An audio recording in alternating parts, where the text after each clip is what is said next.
Hello, everybody. Welcome to Get Clarity for Life. I'm Cliff Jones, and today we have a fabulous interview with author and phenomenal human being, Rob Gentile, author of Quarks of Light, ladies and gentlemen. I'll drop a link in the description below, but you're going to spend the next few minutes with the author himself. The subtitle of the book is What I Saw That Opened My Heart.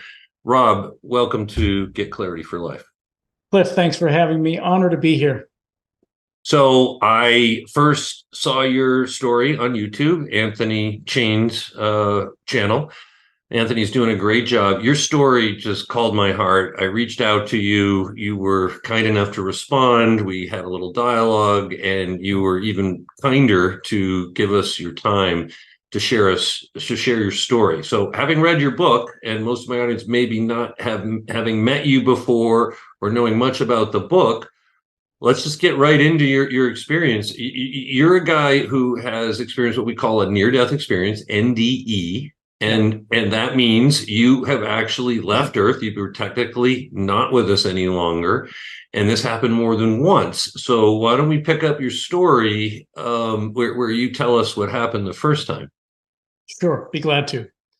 Well, it all began, Cliff. I'm originally from Pittsburgh, Pennsylvania, born and raised. My parents were Italian immigrants, and I live in the South now.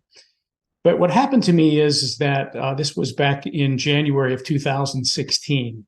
So I had been suffering from these bone spurs that were in my neck from sports injuries when I was a kid, and I had been kind of like going to see an army of doctors. Nobody can figure out what this pain was in my neck. And finally, I found a guy in Pittsburgh, a Korean doctor, very famous, who knew that they were bone spurs. So I went to Pittsburgh, and it's a rather simple surgery. It's called a foraminal anatomy, where he goes in through the front instead of cutting the back of your neck open and taking these spurs out, and then they fuse your discs. You're in pain the rest of your life. So this was a new surgery that he's done. And he moves the esophagus aside, drills out the spurs, and then, sews you back up on your neckline. You're in the hospital for one night. So everything went well. I came back to North Carolina, and 4 days later in my bed, I suffered a massive heart attack. So what happened was, now in retrospect, my doctors, my team knows that I threw a blood clot from the surgery, and it went right into my widowmaker. So if you can imagine this scene with me, we have a special needs child, my only daughter, who's nonverbal. She has a seizure disorder. It's about 10:30, 11 o'clock at night, and all of a sudden, my wife is woken up by me screaming and flailing around in bed. Thought it was my daughter having seizures, ran down the hall. She was fine, came back into the bedroom and turned on the light, and there I was, screaming and flailing around in bed. And I said to her, I have never felt a pain like this in my life. And that's the last thing I remember. I passed out from the pain. My wife dials 911. Thank goodness the ambulance arrived quickly, and we only live about 3 miles from the hospital. So the EMT gets there. This guy knows I'm having a heart attack. He just doesn't know how bad it is. We get into the hospital, and they rush me into the ER. I'm on the gurney, and they give me some medicine to stabilize me, some blood thinners, I guess. I'm unconscious. And they put me in a room with a nurse and my wife. And the nurse says, the cardiologist on call isn't in the hospital, but he's en route.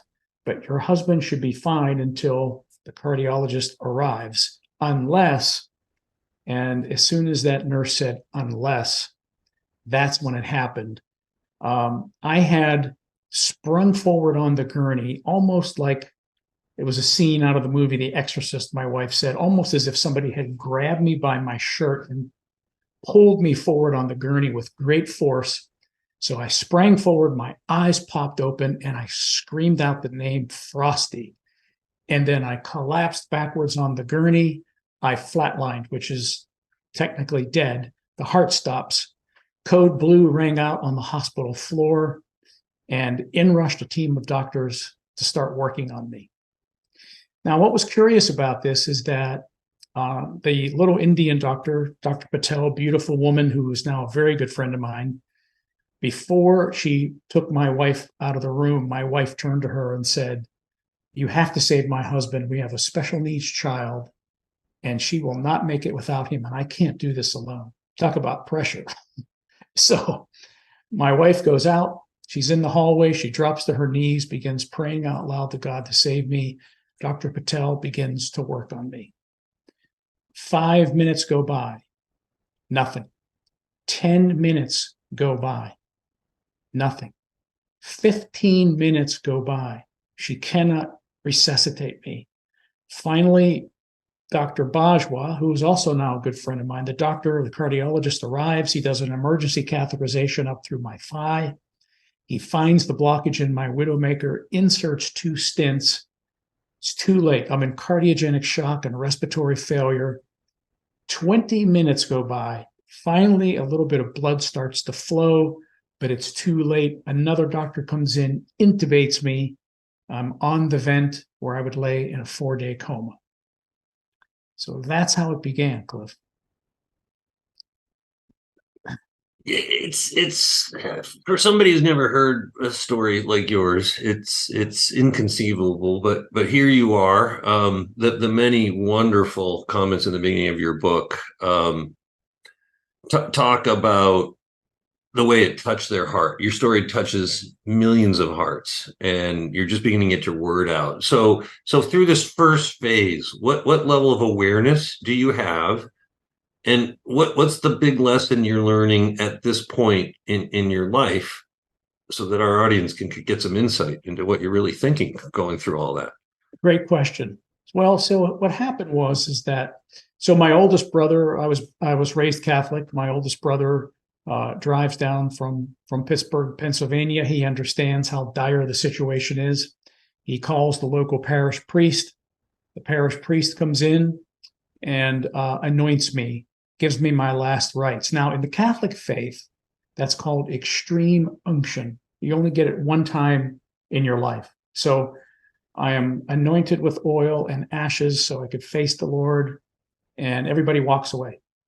Now, during this 4-day period, they sent in neurologists to see if I were brain dead. I don't know how they do that when someone's in a coma, but several neurologists came in, including the neurologist for my special needs child, Maria, who is also a good friend of the family's.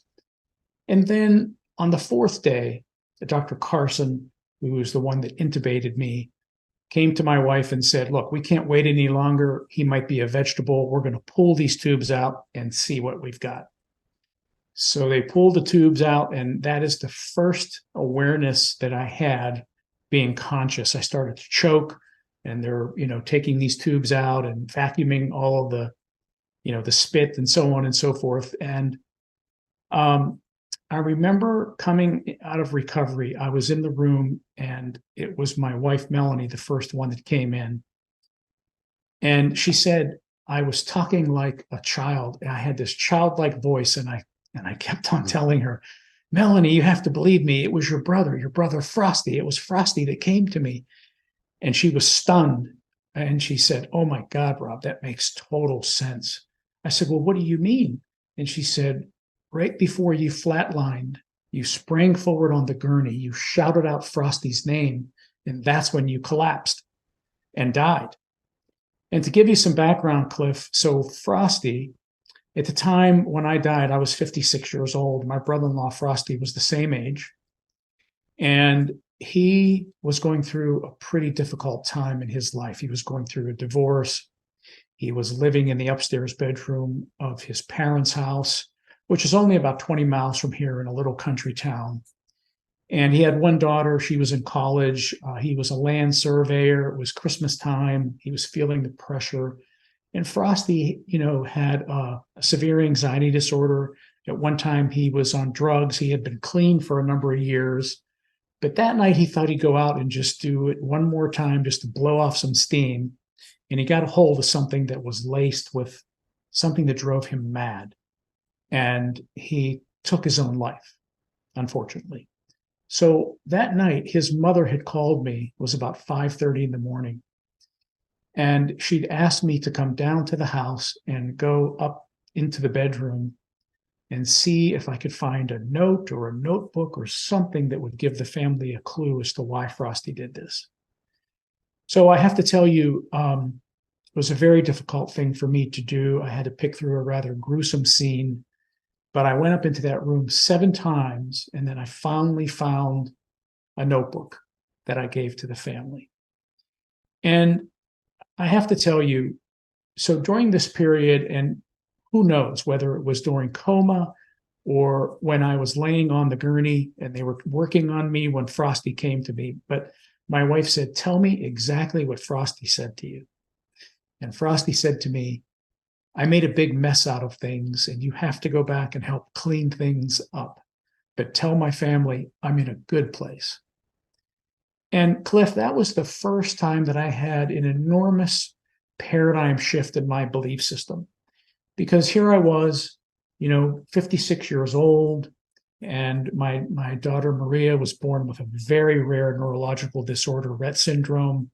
So I had gone through, a terrible dark night of the soul where I was away from God. I was away from that light. Being raised Catholic, I also was always taught, and I know they've changed the rules now, but when I grew up in the faith, suicide was a mortal sin. There was no pass, no go, straight to hell. But having Frosty come to me and tell me that he was in a good place, it was the first time that it really kind of opened my spirit up. And I realized that, how can a loving God ever condemn somebody for such a complicated act, particularly when they're not in their right mind? And I was happy to know that that was, a man-made law that the Catholics have now shifted their thinking on. So that was one of the first things that had happened to me during that near-death experience. The second thing that happened, which was very interesting, is that on the second day coming out of coma, this beautiful little Indian woman with glistening brown eyes came to my bed, and it was Dr. Patel, the woman who refused to give up on me that night. I mean, you work on somebody for 20 minutes. She should have called it, 5 minutes in to trying to resuscitate me. But for some reason, she didn't give up. And she pulled the chair up to my bed and she introduced herself and sat down. And for the first couple of days, my brain was damaged. My arms were paralyzed. I couldn't move.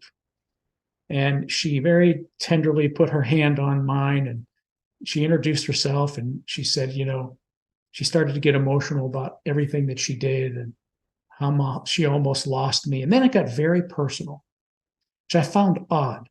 And she began to talk about her father. And she said, Rob, I'm a Hindu and I used to have a very strong spiritual life. And I was so close to my father. He helped me get through medical school.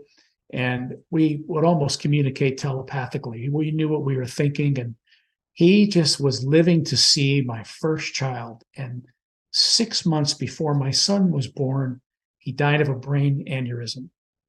And she said, I've been very bitter. I've kind of lost my faith. And she said, but seeing you here today alive gives me hope. It just gives me hope that maybe there is something out there because you should not be here.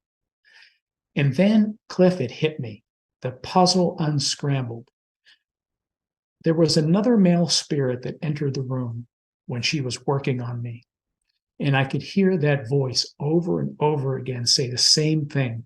Keep working on him. Don't give up. You can save him. Keep working on him. Don't give up. You can save him. And it hit me. It was her father speaking to her through me. And even though she couldn't hear it, something compelled her to keep pushing forward and work on me. And I didn't have the strength because I knew she would probably think I was crazy. But it wasn't until I came back to the hospital to meet her and interview her a year later that I told her that that was her father speaking to her through me in spirit. And, now we talk about it at his birthday, every year, we make sure that we have a phone call and talk about her father. And so that was my first near-death experience. And as you can imagine, when I came out of coma, my heart was completely destroyed. So the only way I was told that I could survive was to get a heart transplant. And that's the second part of the story. So here in North Carolina, we've got some very good institutions for heart transplant, but hearts are in short supply. So at 56 years old, no one would give me a heart. So I was desperately in search of a heart because things were getting more and more dire by the day. Finally, they put a defibrillator vest on me because my heart was going out. It would shock me back to life every time my heart would go. And then they put a port in my chest, dripping this medicine called milrinone, which my doctor said is like STP for the heart. So it keeps the heart pumping, but it wears it out very quickly. So the clock starts ticking. So if you can imagine, I'm walking around like this cyborg creature from a science fiction movie. I've got a backpack, a battery pack on my right side, which is, giving the energy for the defibrillator vest. And I've got another battery pack on my left side, and it's a pump that's pumping medicine on my heart like every 60 seconds. This whirring sound like, So I was about to give up and just take a walk on the beach and just die naturally. Then my employer called me. So at the time, I was employed by a company, a privately held company in Chicago, Illinois. And I was one of the top salesmen for this steel company. And when my employer heard about my plight, he called me and he said, listen, I just happened to sit on the board at the University of Chicago Medicine, and I'm going to see if I can't help you. And 2 days later, I got a call from the head of the heart failure department in Chicago who told me, Rob, if you come here and we don't find anything else in you that prevents you from getting a heart transplant like cancer or something like that, he said, we'll probably be able to transplant you within 3 to 4 months. So as you can imagine, that was the ray of hope. And 2 days later, my wife and I were on a plane to Chicago, and I was admitted to the University of Chicago Medicine. So your wife must be superhuman. She's with you the whole time. You mentioned your daughter. We'll perhaps talk about that another time. But you're doing well in your career. Your company comes out of the blue, steps up, and now you're in Chicago with a shot at keeping your life and getting a new heart. Yep. And so you're there. You basically just go and I go, and of course, my wife can't stay. She has to come back to take care of my Maria, and my wife's a pharmacist who works part time. So I'm in Chicago, and the process begins where I start to go through pre-transplant testing to see if I even qualify for a transplant. So I'm not going to give away everything. I got your readers. I want them to read the book, of course. So I'm not going to spoil the whole story. But let me just fast forward to what happens next. So Cliff, I was there. I'm about 174 pounds, and I died on January 26th. And I'm going through this whole process. I got admitted to the University of Chicago on April 20th, and ironically, that was the day that my father died when I was 5 years old. So it was his way of letting me know that he was with me on this journey. My father was killed in a steel mill accident when I was 5. But I'm in Chicago, and I'm going through all this testing, and I'm approached by a gentleman by the name of Dr. Juvenandin, who is a world-famous heart surgeon. He's transplanted over 1,500 people, including his own wife. And he had been working on an experimental heart pump for like 15 years. So he approaches me and he said, Rob, there's no way you're going to survive until we get through all this testing and a donor heart shows up that's going to fit your body. So I'm going to ask you if you want to do this experimental heart pump. And I said, well, what is it?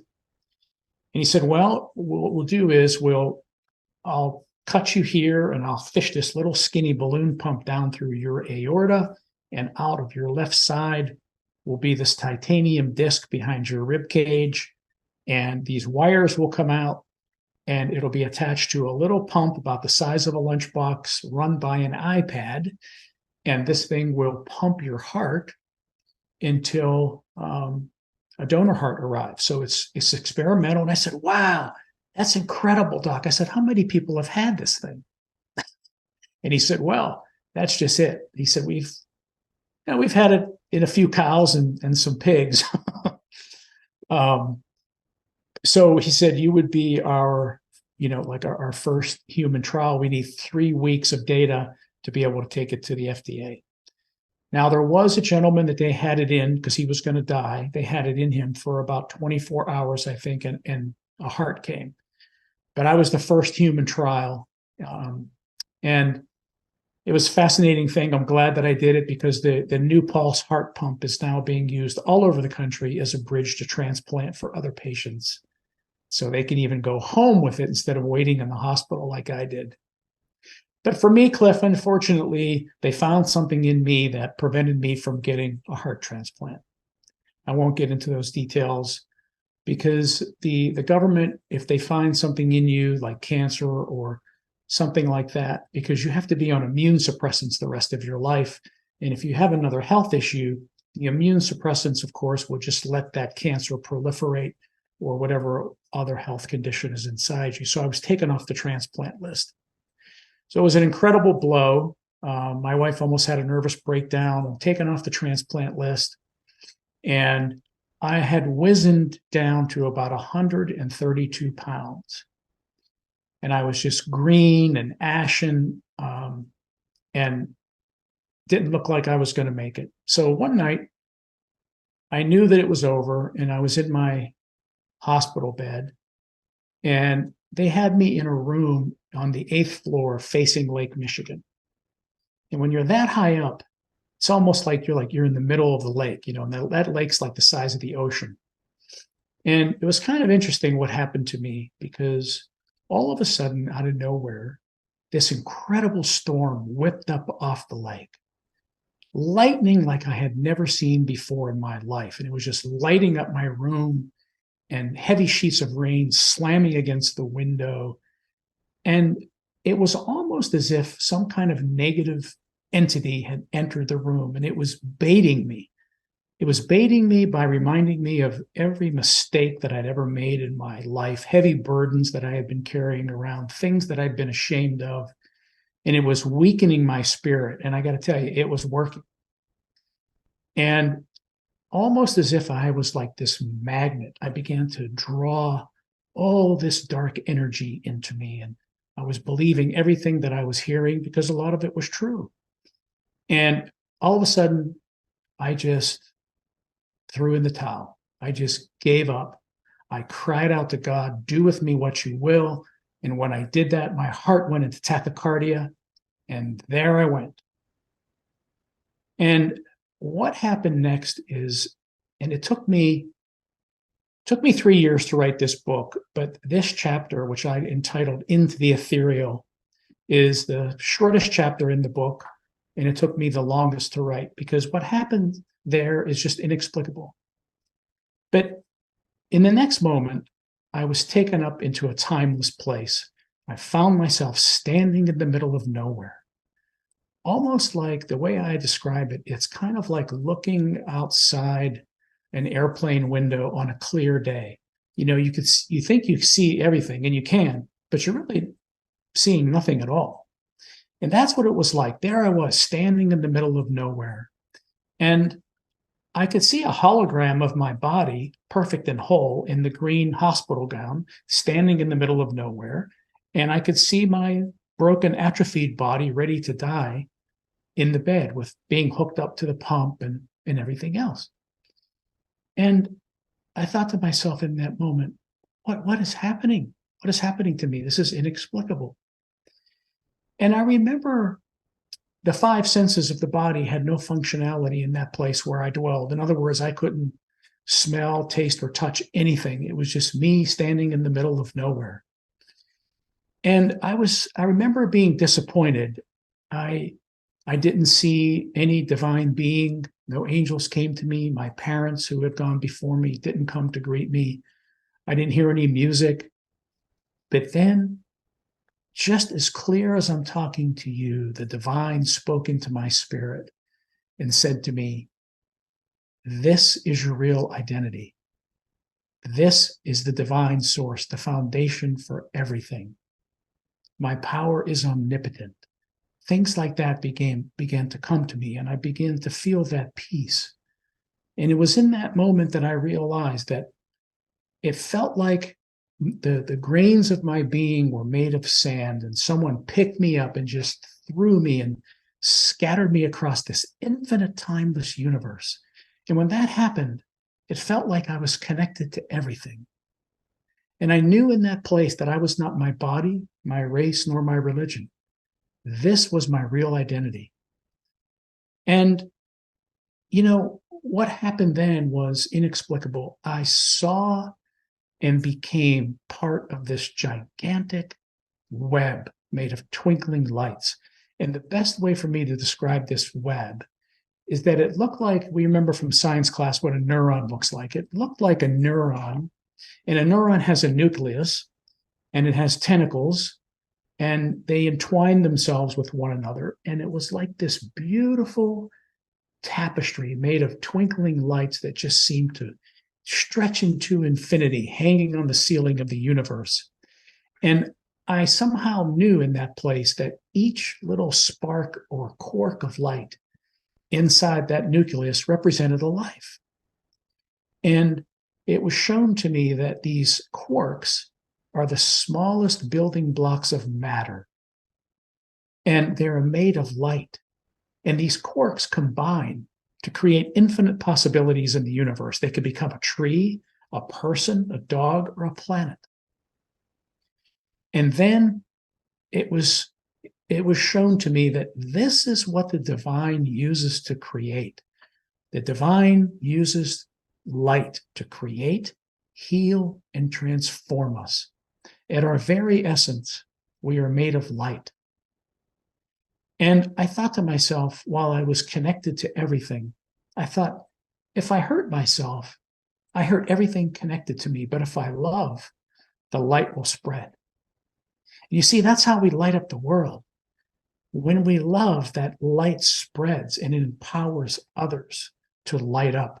And this is where we find our core beings, the real stuff that we're made of. When all of this wardrobe comes off, including our skin color, we're going to find that we're all connected. We all come from the same place. We're all made of the same stuff, which is why when I came out of that experience, I went through a very difficult period of depression because I came back into the temporal world, wondering, why can't we be at peace? What's the big deal when we all come from the same place, the same God, the same creator, made of the same stuff? So how that experience ended for me was something that has transformed my life, Cliff. Standing there out of that web, there came my daughter Maria. In this temporal world, my daughter Maria she can't walk, talk, or feed herself. She's nonverbal. But there, she was perfect and whole.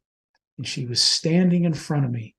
And for the first time in 20 years, we had a conversation. But language there was not heard. Language there was more like telepathy and synchronicity at the same time. To know the answer to any question, all I had to do was think about it. So I had a conversation with my daughter Maria in this unspoken language of the ethereal. And when I saw her there, I said, Maria, your mother and I have taken you everywhere to try to find a cure. Tell us, just please tell me, what can we do to ease your suffering? And she said 3 words that transformed my life. She said, just love me. And when she said, just love me, I cried out into that ethereal space that I never wanted to leave here. And that's when I found myself back in my hospital bed. And that was the end of my experience. Wow. That's you, Rob, are a gift. I thank you for sharing part of your story. If anybody listening to this part of your story doesn't buy and read the book, well, they're missing out, because I get more than once, I get what I call the God chill, just that feeling of, it doesn't have words. And you're saying to all of us that the ethereal is beyond description. Your experience, the words you're sharing with us today can't do us justice. Is that pretty much the bottom line? Yeah, pretty much. It doesn't, Cliff, it doesn't do us justice. That's why it was so very, very difficult for me to write it. And, I have to say that shortly after that experience, I was transplanted. The right heart showed up, and that's a whole nother conversation that we can do at another time. But I lived to tell the story, and I was told laying there when I came back and after seeing Maria that I was told to testify. And that's when I decided I knew that I would write the book. It took me another year because I had to go through rehab and, get some of my strength back before I can come home. I had to live in an apartment by myself in Chicago for a year because the hospital is responsible for you, making sure that the heart doesn't reject after transplant. So it's there that I began my research, and got up the gumption to start writing. I'd never written a book before. So, Well, it's not easy. It can only happen the way you describe it, as a function of purpose. Your calling, clearly you have a purpose. In closing, Rob, if you could share, because you touched on the suffering here in this world and the depression you went through when you got back and re-experienced it. If you could succinctly describe why we're here in this realm as spiritual beings, quarks of light, what is it? Why well, are you first here? of, Yeah. first of all, let me say something about suffering. I there's a chapter in the book where I talk about adversity, the gifts of adversity.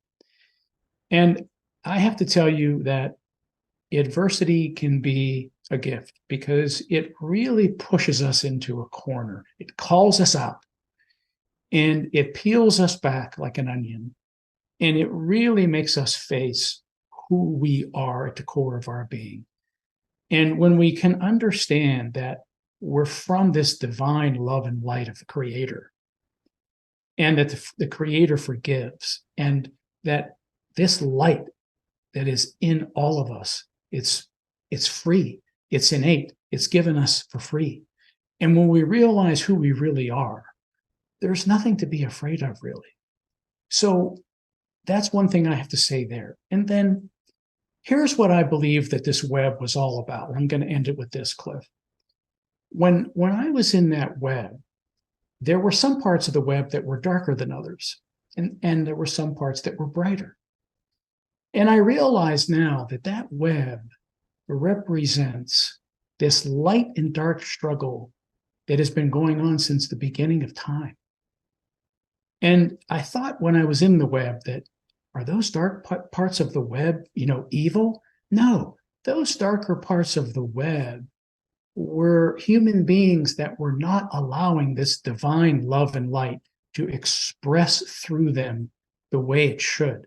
You see, we get all wrapped up, the vicissitudes of life, adversity, all of these things, the hardships in life, they drive us into the darkness. They drive us into addiction. They drive us into making mistakes. All of these things, they cover up our light. We have to understand that our purpose here is to allow this love and light. The divine wants to express through us. We're created in the divine's image. And when we allow that divine to express through us by serving others, that's when our light shines the brightest. And that's what it's all about. The rest is folly. Rob, thank you from the heart. I'm sure everybody who's watched this in entirety feels the same way. Ladies and gentlemen, works of light.